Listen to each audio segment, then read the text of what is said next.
जैसा कि कल हमने अपना जो एक सीरीज स्टार्ट किया था विश्व इतिहास में पुनर्जागरण, तो पुनर्जागरण को अभी मैं सीरीज को उतना भी जैसे कि जिस हिसाब से लोगों में उसमें इंटरेस्ट नहीं है, तो मैं विश्व इतिहास को भी रोक रहा हूँ। जब माइक आ जाएगी, जब साउंड ठीक हो जाएगा, तो फिर विश्व इतिहास में फिर रेगुलर क्लासेज आएंगे।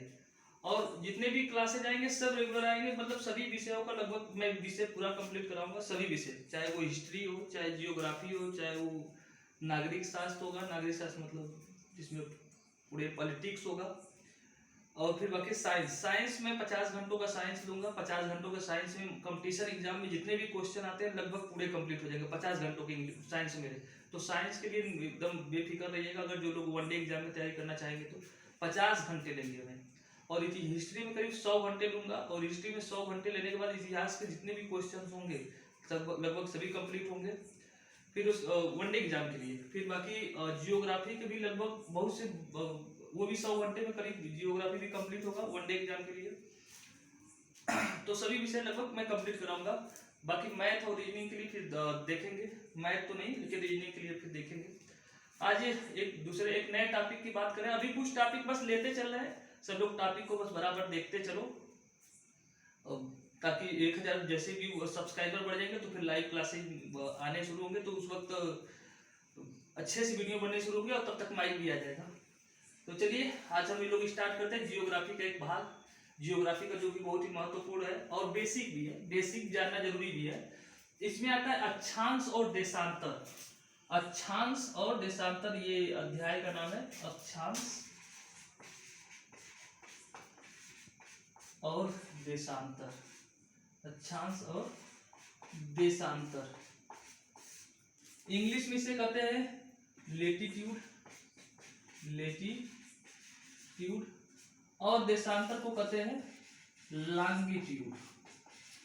तो इंग्लिश और हिंदी में दोनों याद रखना, लेकिन जरूरी है कि इंग्लिश याद रहे। हिंदी भूल जाओगे तो भी कोई बात नहीं, क्योंकि एग्जाम में इंग्लिश का ही मान्य रहता है आजकल। अब हिंदी का धीरे धीरे महत्व खत्म हो गया है। यहाँ के सरकार भले कितनों कही हिंदी के बारे में, लेकिन हिंदी का महत्व खत्म हो चला है धीरे धीरे। जैसे कि बस सिर्फ राजनीति के लिए हिंदी भाषा बची है, बाकी एग्जामों के लिए भी हिंदी का बहुत महत्व खत्म हो गया है। चलिए तुम अपने क्लासे को स्टार्ट करते हैं। लेटीट्यूड्स और लॉन्गिट्यूड्स और इसके बारे में सब कुछ जानने की कोशिश करते हैं, और बहुत जरूरी है। जियोग्राफी की स्टार्ट ही इसी से होता है। तो सबसे पहले हम लोग पहचानते हैं, लेटीट्यूड्स को जानते हैं।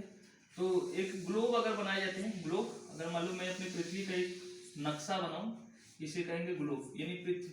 तो एक बात याद रखना, ग्लोब किसे कहते हैं, तो यानी पृथ्वी की जैसी संरचना का निर्माण करना। पृथ्वी की जैसी किसी संरचना का निर्माण करना, ये क्या कहलाता है, ग्लोब। यानी पृथ्वी को अगर हम किसी चित्र के रूप में बनाएं, उस संरचना को क्या कहते हैं, ग्लोब कहते हैं। तो अगर मैं पृथ्वी को 2 बराबर भागों में बांटूंगा, अगर पृथ्वी को मान लो कि मैं 2 बराबर भागों में बांटूं, तो जो ये बीच की जो लाइन होगी, पृथ्वी को 2 भाग, यानी ऊपर उत्तरी गोलार्ध और नीचे दक्षिणी गोलार्ध। ऊपरी भाग को हम लोग कहेंगे उत्तरी गोलार्ध। उत्तरी गोलार्ध, गोलार्ध में 2 शब्दों से मिलकर बना है, गोला प्लस अर्ध, यानी अर्ध गोला, गोलार्ध। और नीचे वाले को हम लोग कहते हैं दक्षिणी गोलार्ध, दक्षिणी गोलार्ध, यानी कि आधा दक्षिणी गोला, इसका अर्थ होगा। इंग्लिश में बोलते हैं इसे नॉर्थ हेमिस्फीयर, इसे बोलते हैं साउथ हेमिस्फीयर। और जो बिंदु इनको अलग करती है, या जो रेखा इस नॉर्थ हेमिस्फीयर दक्षिणी हेमिस्फीयर में जो बांटती है, इस रेखा को हम लोग बोलते हैं विषुवत रेखा। क्या बोलते हैं, विषुवत रेखा है, विषुवत रेखा, या इसे 0 डिग्री रेखा भी कहते हैं, या इसे 0 डिग्री रेखा भी कहते हैं, या इसे भूमध्य रेखा भी कहते हैं, इसे भूमध्य रेखा भी कहते हैं।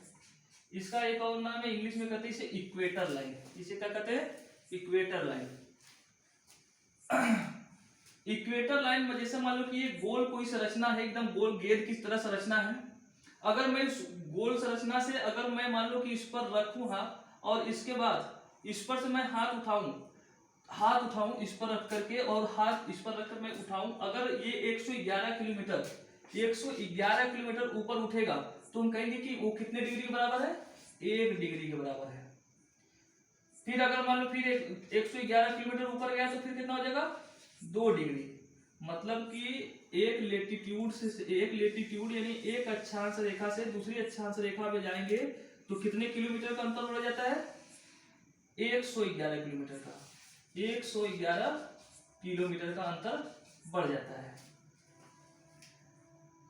तो कुल टोटल पृथ्वी पर कितनी रेखाएं खींची जा सकती है, मतलब ये अक्षांश रेखाएं खींची जा सकती है।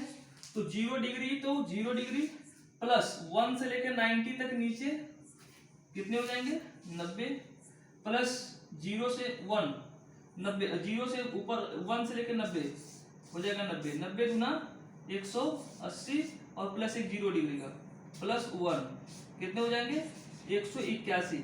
अब लेकिन 181 ये रेखाएं नहीं है, ये अक्षांश है। अगर एग्जाम में पूछे कि कितने अक्षांश है तो टोटल 181 अक्षांश, यानी कि लेटीट्यूड्स नंबर इज 181। अगर मैं पूछूं कि रेखाएं कितनी होंगी तो रेखाएं जो होती हैं वो होती है 179 रेखाएं। क्यों भाई, जो नॉर्थ पोल और साउथ पोल है ये दो बिंदु हैं, न की रेखाएं हैं, इसलिए 2 घटा दिए जाते हैं तो कितने हो जाती है रेखाएं, ये रेखाएं हैं। अक्षांश रेखाएं कितनी होती हैं 179, लेकिन अक्षांश कितने होते हैं 181। ठीक है, अब हम आते हैं इनमें से अक्षांश रेखाओं में और बातें सुन लेते हैं। इनमें से जो 23.5 डिग्री नॉर्थ में होता है, यानी कि उत्तरी गोलार्ध में जो 23.5 डिग्री उत्तरी गोलार्ध में जो रेखा खींची जाती है उसका नाम होता है कर्क रेखा। क्या नाम है, कर्क रेखा, या हिंदी में इसे कहते हैं cancer line.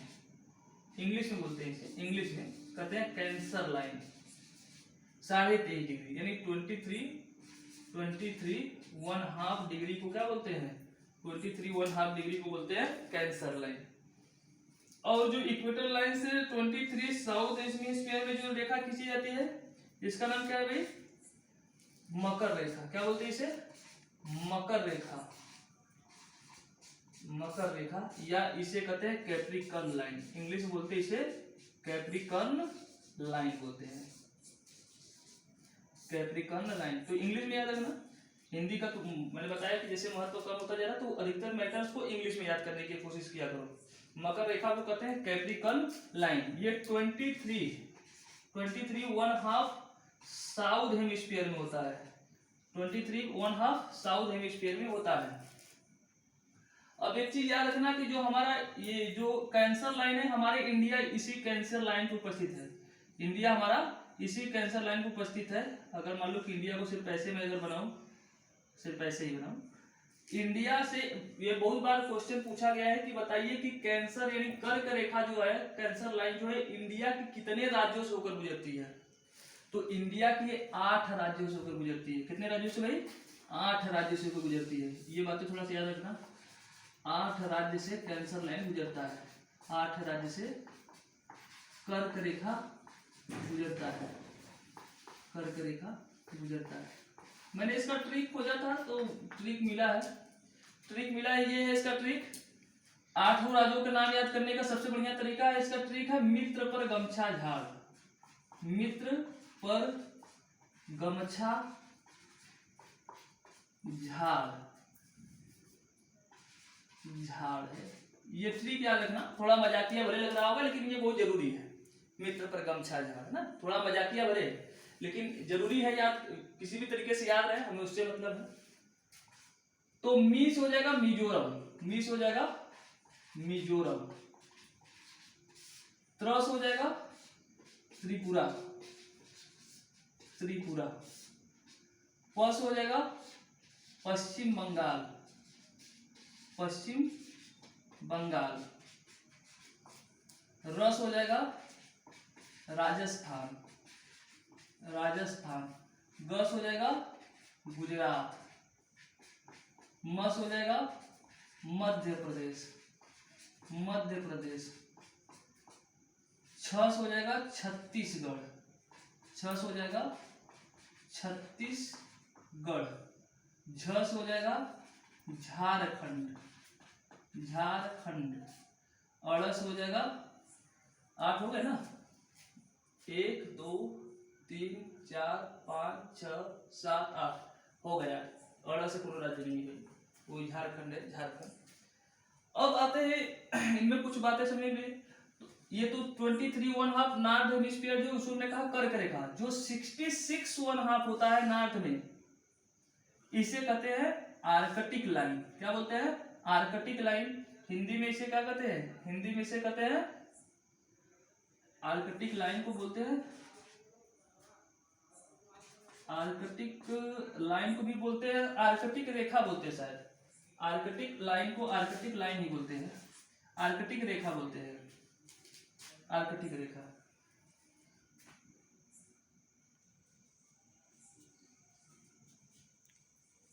Sixty six one half रेखा को क्या बोलते हैं? जो नॉर्थ में होता है यानी उत्तरी गोलार्ध में, उसे हम लोग कहते हैं आर्कटिक लाइन। और जो 66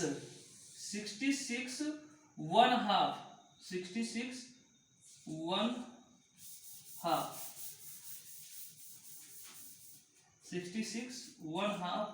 जो साउथ में होता है, इसे हम लोग कहते हैं अंटार्कटिक लाइन। क्या बोलते हैं?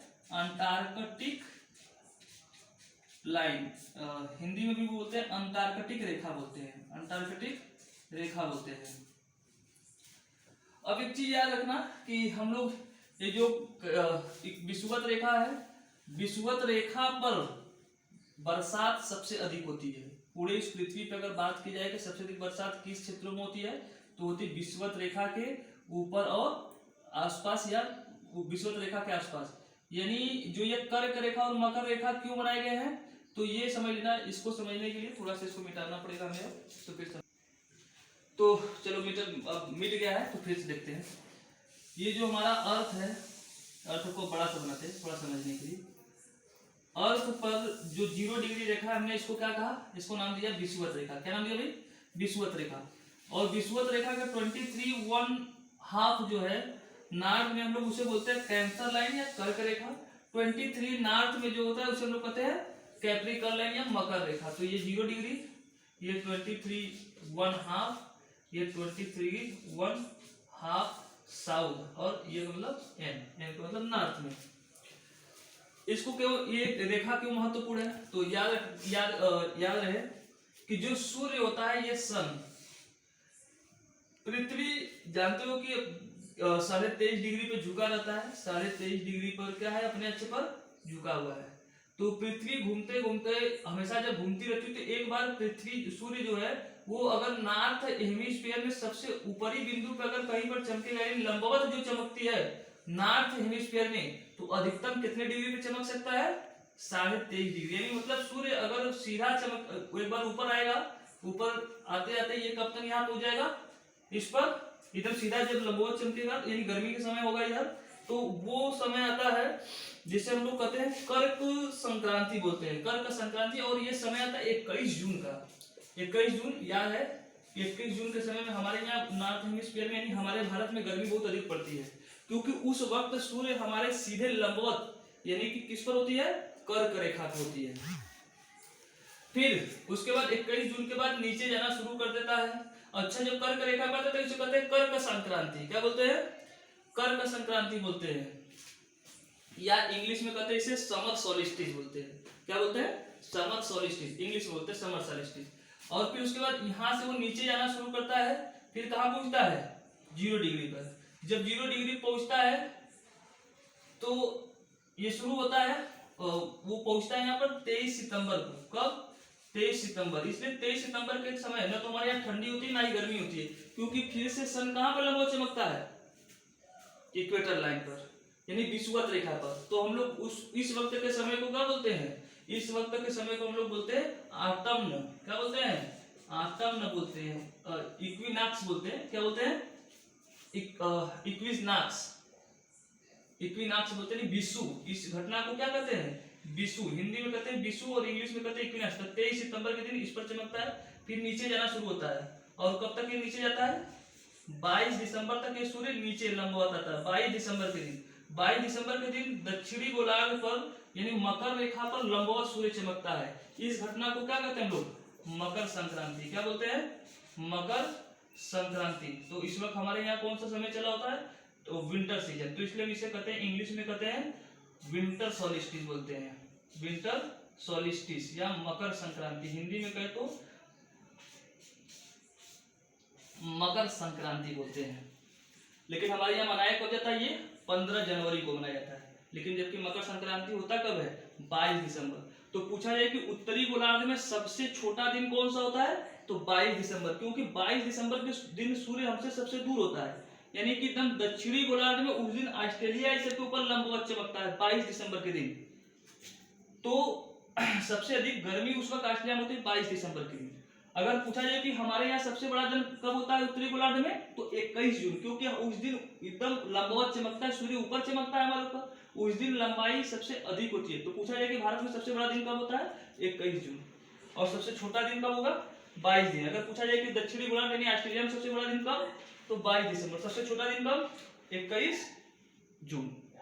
ये बात याद रखना। अब देखना, ये इक्वेटर लाइन के बीच में अधिकतर जितने भी देश आएंगे, मतलब कैंसर लाइन और कैप्रिकॉर्न लाइन, कर्क और मकर रेखा के बीच में जितने देश आएंगे, ये देश अधिकतम जो होंगे, अधिकतम पूरे नहीं, अधिकतम जो देश होंगे वो गरीब देश होंगे। क्या होंगे सब, अधिकतर गरीब देश होंगे। इसके पीछे का कारण क्या होता है वो भी मैं बता रहा हूँ क्यों ऐसा कर रहा हूँ। अच्छा, एक चीज याद रखना कि जो कर्क रेखा और मकर रेखा के बीच का जो जो क्षेत्र होता है, इसी क्षेत्र को हम लोग कहते हैं उष्णकटिबंध क्षेत्र बोलते हैं। क्या बोलते हैं, उष्णकटिबंध क्षेत्र बोलते हैं, उष्णकटिबंध क्षेत्र। तो बहुत बार सुना होगा, उष्ण का मतलब होता है गर्मी, इंग्लिश में बोलते हैं इसे ट्रॉपिकल जोन। इंग्लिश में क्या बोलते हैं इसे, ट्रॉपिकल जोन या टोरिड जोन भी कहते हैं, ट्रॉपिकल जोन या टोरिड जोन भी कहते हैं इंग्लिश में।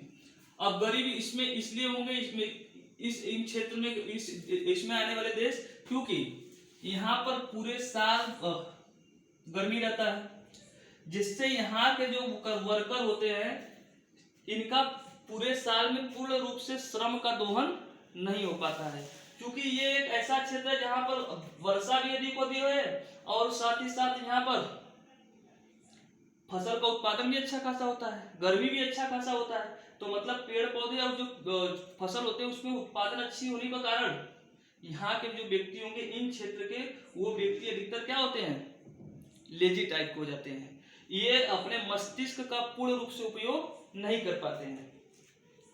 जैसे कि इसमें जितने भी देश एग्जाम्पल ले, वो अधिकतर सब तुम्हें गरीब देश मिलेंगे, कुछ ही देश ऐसे मिलेंगे जो कि सही सलामत मिलेंगे, मतलब विकसित। और एक चीज याद रखना, 23.5 से लेकर 66.5 तक का जो मैंने एरिया बताया, ये मतलब मैंने इसको आर्कटिक लाइन कहा था ना, आर्कटिक रेखा बोला था। आर्कटिक रेखा जो होती है 66.5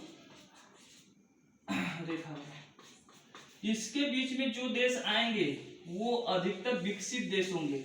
इस क्षेत्र को कहते हैं टेम्परेट जोन। क्या बोलते हैं इंग्लिश में, टेम्परेट जोन। हिंदी में कहते हैं इसे शीतोष्ण क्षेत्र कहते हैं। क्या बोलते हैं, शीतोष्ण, क्योंकि न तो ज्यादा ठंडी होती है और ना ही ज्यादा गर्मी होती है। शीतोष्ण क्षेत्र, शीतोष्ण क्षेत्र कहते हैं। अब अपना इंडिया को कहोगे कि इंडिया तो आधा कैंसर लाइन पे आता है, आधा बाहर अंदर बाहर होता है। तो भारत में जो हम लोग उत्तर प्रदेश, जम्मू कश्मीर, हिमाचल प्रदेश, उत्तराखंड वाले जो है ये ठंडी वाले क्षेत्र में आए। एक्चुअली हम लोगों को यहाँ ठंडी पड़नी चाहिए थी। ठंडी इसलिए भी पड़ता है हमारे यहाँ ऊपर वाले हिस्से में, क्योंकि हिमालय के कारण उत्तर से आने वाली ठंडी हवाएं क्या होती है, हिमालय से रुक जाती है। इसलिए हमारे उत्तर प्रदेश, बिहार, इस सब के लोग कैसे हो जाते हैं, यहाँ पर गर्मी पड़ती है। तो हमारा माना जाता है कि उत्तर भारत में अधिकतर क्षेत्र कैसा है, उष्णकटिबंध, जबकि हम लोग आते हैं शीतोष्ण क्षेत्र में। उत्तर प्रदेश हो गया, बिहार हो गया, सब शीतोष्ण में आते हैं। इसका मतलब ये हो कि हिमालय पर्वत नहीं होता तो हम लोग जो उत्तर प्रदेश के लोग या बिहार के जो लोग ये काले ना होकर के कैसे होते हैं, गोरे होते हैं। मतलब इनकी जो बनावट होती है बिना फेयर लवली के भी गोरे रहते हैं, लेकिन हिमालय पर्वत ने काला बना कर दिया है। चलिए हम आते हैं आगे। इस क्षेत्र में जो आएंगे शीतोष्ण क्षेत्र में या टेम्परेट जोन में, इनमें पूरे साल भर मौसम सुहावना बना रहता है, न ज्यादा ठंडी और ना ही ज्यादा गर्मी। तो यहाँ पर पूर्ण रूप से श्रम का उपयोग किया जाता है, मतलब यहाँ पर व्यक्ति 18 घंटे भी आराम से काम कर सकता है। लेकिन उष्णकटिबंध क्षेत्र में व्यक्ति 18 घंटे काम नहीं कर सकता, क्योंकि गर्मी अधिक होती है यहाँ पर और वायु में नमी अधिक होती है। और जो लेकिन एक चीज और बात है कि इन क्षेत्र के जो पेड़ पौधे होंगे उष्णकटिबंध क्षेत्र के, वो पेड़ पौधे हरा भरे और मोटे तगड़े होंगे, क्योंकि भाई ये सब अच्छे, यहाँ पे धूप भी अच्छा खासा मिलता है और बरसात भी मिलता है, तो अच्छे खासे खाए पिए खानदान के हैं ये लोग। तो खाए पिए खानदान के हैं तो फिर इनके शरीर भी उसी हिसाब से रहेगा। तो ये याद रखना, उष्णकटिबंधीय क्षेत्र में अधिकतर गरीब देश मिलेंगे, क्योंकि यहाँ पर जलवायु ऐसी होती है कि उद्योग धंधों का ठीक से विकास भी नहीं हो पाता है, और उसके बाद श्रम का पूर्ण रूप से दोहन भी नहीं हो पाता है। और जबकि टेम्परेट जोन में जो होता है, अब टेम्परेट जोन में देखना अधिकतर जो देश होंगे तुम्हें विकसित ही मिलेंगे। जैसे आज अमेरिका इसी में आता है, कनाडा भी इसी में आता है, यूरोप में बहुत से देश आते हैं जैसे ब्रिटेन, फ्रांस, स्पेन, पुर्तगाल, चाइना भी इसी में आता है, रसिया भी इसी में आता है। रसिया तो आधा मतलब ऊपर भी आ जाता है। अधिकतर देश, मतलब इसमें जितने भी तुम देश देखोगे अधिकतर इसी में विकसित मिलेंगे। और इसमें कुछ बातें अभी छूट रही हैं जो तुम्हें ना समझाया हो, तो देखो आज तो बस अक्षांश रेखाएं ही बता पाया। और एक चीज याद रखना कि अक्षांश रेखाएं, एक अक्षांश रेखा से दूसरी अक्षांश रेखा के बीच की दूरी कितनी होती है? 111 किलोमीटर की दूरी होती है। एक अक्षांश रेखा से दूसरी अक्षांश रेखा पे जाओगे तो 111 किलोमीटर की दूरी होगी। इसका उपयोग क्यों किया जाता है इस अक्षांश और देशांतर रेखाओं का? तो पृथ्वी पर कहीं पर भी अपनी लोकेशन यानी अपने स्थान को बताने के लिए। तो जैसे हमें जब देशांतर रेखाएं भी बता लेंगे तो उसमें बता देंगे कि जैसे हमें कहा गया कि हम इतनी देशांतर रेखाएं पे है, इतनी अक्षांश रेखाएं हैं, तो बताना पृथ्वी के किस जगह पे आएगा, तो हम बता देंगे। जब देशांतर रेखाएं भी कल कंप्लीट कर लेंगे, मुझे उम्मीद है कि कल देशांतर रेखाएं पढ़ाएंगे जरूर। तो जब अक्षांश देशांतर रेखाएं दोनों बता लेंगे तो फिर उसके बाद बता देंगे कि देखिए भाई लोकेशन कैसे पता किया जाता है, कि आप इससे ये भी पता चल जाएगा सभी की कहाँ पर कितने बजे होंगे। तुम ऐसे भी बता दोगे तो फिर अनुमान लगा लोगे कि हाँ यहाँ पर इतने बजे होंगे। हम लोग इस पे कल बताएंगे। और बाकी अच्छा ये याद रखना कि मैंने ऊपर का शीतोष्ण बताया है ना, तो नीचे मकर रेखा के नीचे का जो क्षेत्र होगा ये भी शीतोष्ण ही होगा ना, यानी कि मकर रेखा और अंटार्कटिक रेखा, मकर रेखा और अंटार्कटिक रेखा के बीच का जो क्षेत्र होगा ये भी शीतोष्ण होगा। ये भी क्या होगा? शीतोष्ण होगा। इसीलिए इसमें ऑस्ट्रेलिया आता है, न्यूजीलैंड इसलिए लगभग इसमें आता है, इसलिए ऑस्ट्रेलिया न्यूजीलैंड भी देखना तो तुम्हें विकसित मिलेंगे। और बाकी दक्षिण अमेरिका कुछ देश भी आते हैं इसमें, जैसे अर्जेंटीना हो गया। अब चूंकि अर्जेंटीना भले विकसित नहीं है, चिली भी इसी में आता है, वो भी विकसित नहीं है। और बाकी अफ्रीका के कुछ कई देश आते हैं, जैसे कि मोजाम्बिक हो गया, मोजाम्बिक होता है, और जिम्बाब्वे होता है, नाइजीरिया नहीं, नामीबिया है, बोत्सवाना है, दक्षिण अफ्रीका है, ये सब देश आते हैं मकर रेखा पे, लेकिन वो सब विकसित नहीं है। उससे नीचे जो होंगे वो विकसित रहेंगे। तो नीचे वाला उतना नहीं है दक्षिणी गोलार्ध, लेकिन उत्तरी गोलार्ध के जो देश है लगभग वो विकसित ही मिलेंगे। तो चलो, और बाकी इसमें जो बातें ना समझ में आएगा फिर मुझसे एक बार कमेंट कर देना जरूर, जो बातें ना समझ में आई हो सकता है मुझसे कुछ बातें छूट गई हो या बताने में थोड़ा कंफ्यूजन हुआ होगा, तो एक बार बताना, क्योंकि अभी थोड़ा कैमरे के सामने पढ़ाने में दिक्कत हो रही है, मुझे बिना स्टूडेंट के बताने में थोड़ा सा समस्या हो रही है, इसलिए कमेंट कर दोगे तो मैं जरूर उसको कल अपने क्वेश्चन में जरूर ले लूंगा। ठीक है, चलो गुड नाइट।